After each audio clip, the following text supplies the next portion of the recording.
Today we're going to briefly go over reasons for training, the benefits of an employer providing training for their employees. When we think about this, there are two primary reasons. One of them just makes great sense, and it's probably the primary reason why all employers should provide training for their employees, and it's this.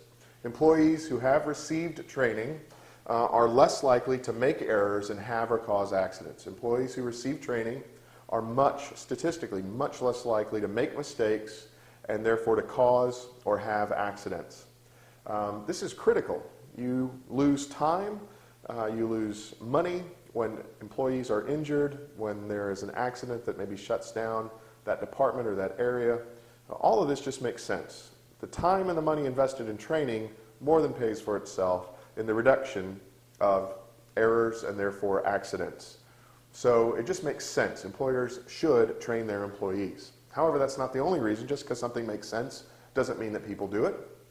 So there actually is a legal requirement of employers to provide training for employees. The Occupational Safety and Health Act requires that employers provide safety and health training to their employees.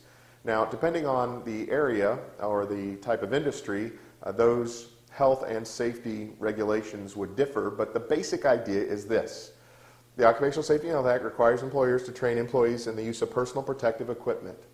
Different industries have different types of protective equipment, and the employer must train the employees in the proper use of the protective clothing and equipment.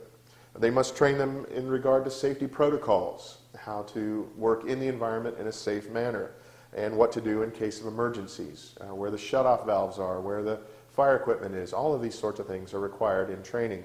Also, they're required to train the employees in the proper use of all safety equipment for themselves and for others, and then how to protect themselves and others given an emergency situation. So if you're in a hospital, here's where the oxygen cutoff valves are. If you are working in a chemical plant, here's where the shutdown equipment is. Here's how to work this particular lockout, tag out, those sorts of things. So basically, depending on the industry, the Occupational Safety and Health Act requires the employer to train the employees in basic health and safety practices. So it makes sense, and it's required by law. These are just the basic ideas for the reason for training, why it's good and important for employers to train their employees, and just some of the things that need to be covered in that training.